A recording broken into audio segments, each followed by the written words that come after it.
Good afternoon. This is Wednesday, the 12th of January, 2022. And what I have set up here is I'm in the midst of playing a game. World War Z, USA. All right. I'm on turn 4 here. The situation so far, I have 3 Z counters in Northern California, 2 in Southern California, 3 in Arizona. The cities of San Diego and Los Angeles have been, or San Francisco and Los Angeles have been leveled. The farms in Northern California have been leveled.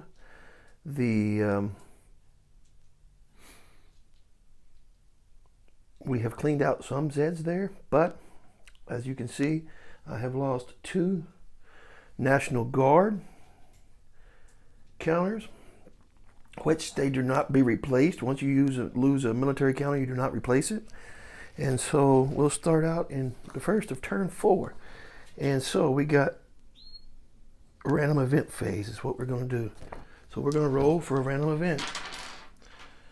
It is, the white's going to be the first number and the black's the second number. So it's going to be 62. 62 on the random event chart. And that is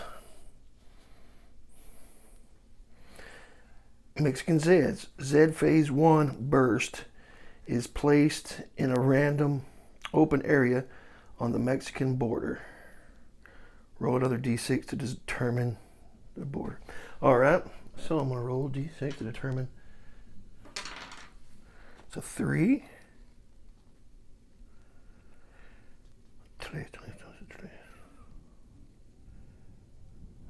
Arizona. So Z Max is going to be your phase 1 burst, and we will have the Z Max in Arizona. Bam. So it's a bunch of Z's in Arizona. And Z phase 1. Now Z phase 1, what you do, you take the area with the most Z's and you attack something within that area. Nothing's attacked here, right? Nothing to attack, right? And that's the area most of Z's. So you go with the movement phase. So that is 5, 6, 7, 8. That is 8. We will split the Z's up into 2 groups of equal size. That's how you move. 4 and 4. And you move one of the halves, right? Where you move it to, we're going to roll. It's a 3, so we're going to move it across the defense zone. Wow, almost forgot how to move across a defense zone. And when moving across the defense zone, I do believe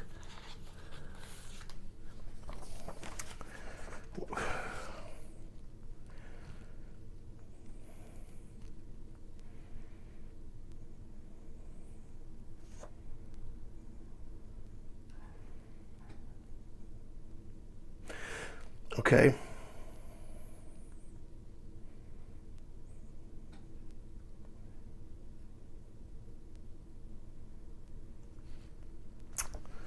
So Z movement is completed once the Z's region validated. Okay.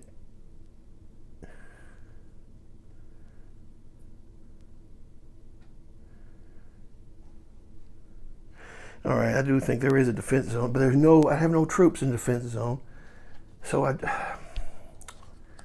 do believe he is.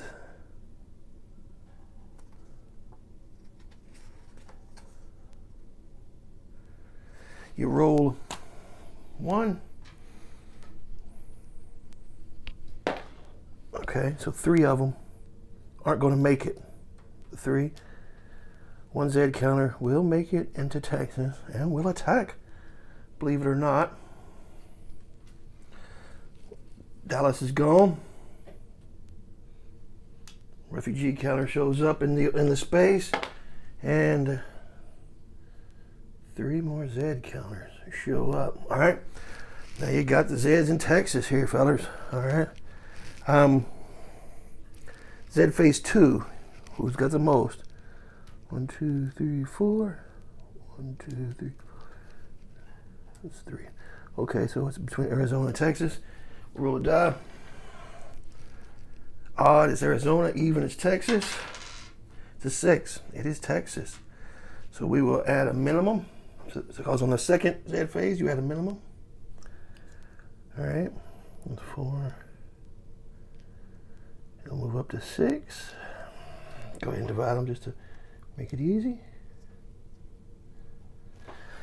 Now they move. They'll move before they attack on the second phase. So it's a 4. Move up to Kansas. The priority is a city, farm, and then an open area. No city, so the farm's taken. When the farm's taken, you roll a die and add 2 Z counters. All right. So let's trade them out with that.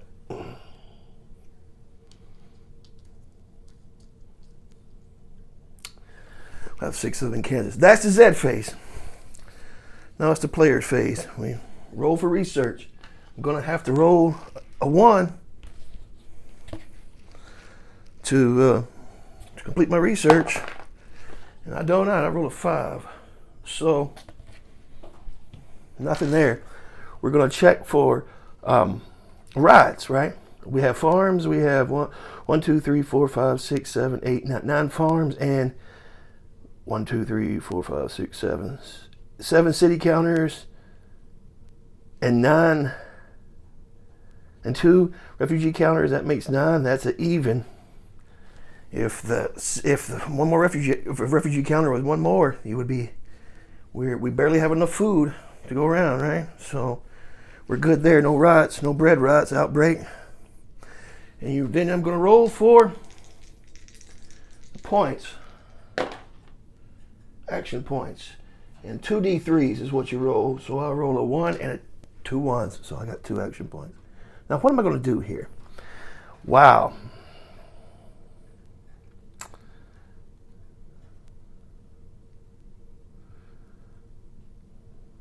It's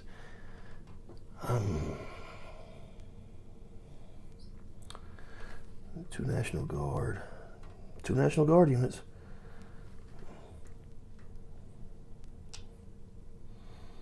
Put 1 here, 1 here. It doesn't cost anything to attack. They're both in open spaces. You have to be in open spaces with Zeds to attack. So I will. The National Guard is a 2. It's tougher than the Z, which is at a 1 right now, thanks to my some early research. So you roll 2 D6s. We're fighting for Kansas.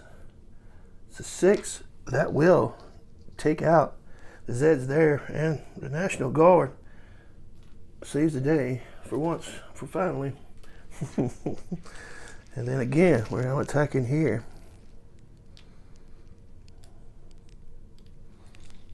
All right. And that'll, like at a 10, that'll wipe them out. National Guard will stay. We're all good there. Texas is safe for now. Kansas is safe for now. Still the West Coast. And it'll move up to turn 5. I might not have got everything right there just because I'm a little bit nervous about putting it through. So, what about the game? What do I think of it so far? I've played this quite a bit since I got it. When was it? Last week, I believe. Last week. I got it last Tuesday.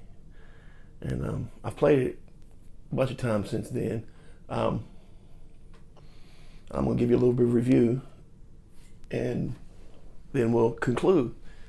First of all, World War Z. Let's talk about the name. David Kershaw's a designer. In his design notes, he said he lives in a country that they don't call it a Z. That's correct. Or he's from a country. They don't call it a Z. That's correct.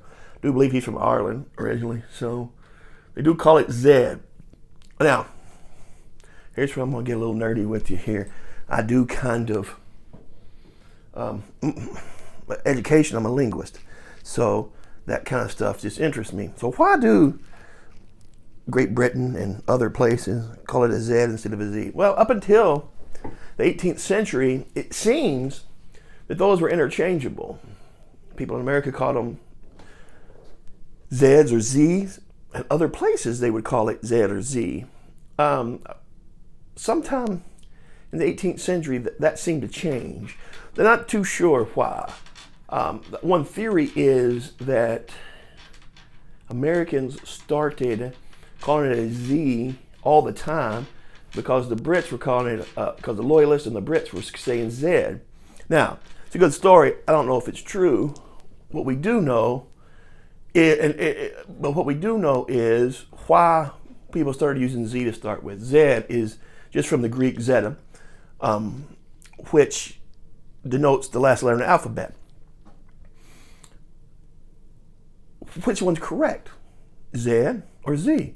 Well, at a time, people started using Z in English to stay consistent, phonetically consistent with the way we speak the other letters of the alphabet: A, B, C, D, E, F, with the exception of W. So people started saying Z to stay phonetically consistent, right? But which one's correct? You can use either one. But to stay phonetically consistent, it would be Z, right? But you can use either one. That's just, okay, that's enough nerding out. Other than that, let's get down to it. Good game. Strategic level zombie game. You don't see too many of these. And just a good game. Components are hot dog game components. They're so-so, right? The maps, decent card stock. The counters are great. The quick reference guides are great. The rules are pretty good, although there's a couple of ambiguities that I don't mind that though. I just put what I want to in there. So yeah. So would I recommend this game? Yeah, I would. I would recommend this game highly. From what I understand by reading the designer notes, this is USA. He has an intention on coming out with other parts of the game in other parts of the world. Don't see too many strategic zombie games. World War Z was one of them, but it was wasn't what I would call exactly something that I would really call great for a war game, right? It was kind of a mass market game, and there was all kinds of problems with it. But this one here, you're dealing with your foodstuffs, research. Still have some. You got DEFCON levels. You get to DEFCON 4, you move up. You don't buy any more national. You can't get any more National Guard or forts. Move up to 3. You have the rest of the Army, Air. 2, you can start using Air. I do believe on 3. 2, you can start research. You automatically get biochem, and then 1, you can use nukes. Right. So I've never done that. I've never really moved up too much in the DEFCON. I moved up a little bit, but not too much to start using nukes or biochemical warfare. But victory conditions, you got to be on it. Once you get to 10, if all the zombies are gone or all the cities are gone, 10, but on turn 10, you're done. The cities are gone, you're done. If all the zombies counters are gone, you won. If not, you keep playing until one of those things happen from 10 on, the way I understand it. Either you get rid of the zombies or the cities are destroyed. All your cities are destroyed, and that's it. All right? That's it. That's all. Decent game. I do suggest it. It's kind of expensive for what it is. It's about $50. Worth every penny to me. If you have the money to pay for it, to buy it, sure, it's worth every penny to me. It's a good game, fun zombie game, and there's so many zombie games that are bad. It's such a low-hanging fruit. I think that a lot on the tactical level, they just get kind of samey, if you will. Although there's a couple that I like pretty good. So good strategic level zombie game. I say, play on, man. All right, that's all I got for you. I just want to give you a little review want to tell you the game. How many plays the game got in it? Well, I've played it about 5 times, and I'm still looking forward to playing it. It's all really I want to play right now. It's all really I really want to play. But I don't know how long it'll last. It's got several scenarios, so we'll see. But it's fun. Easy to set up. That's the main thing. The ease of the rules. The rules are so. What's most of David Kershaw games like that? The rules are so simple, yet you pack a lot of punch in those rules. That's what I enjoy. I enjoy that. It's still you haven't made anything too complicated. It still feels like you're fighting a zombie war on a strategic level, right? So that's it. That's all. Good game. Highly recommend it. Pick it up if you got the means, and I will talk to y'all soon. Bye-bye.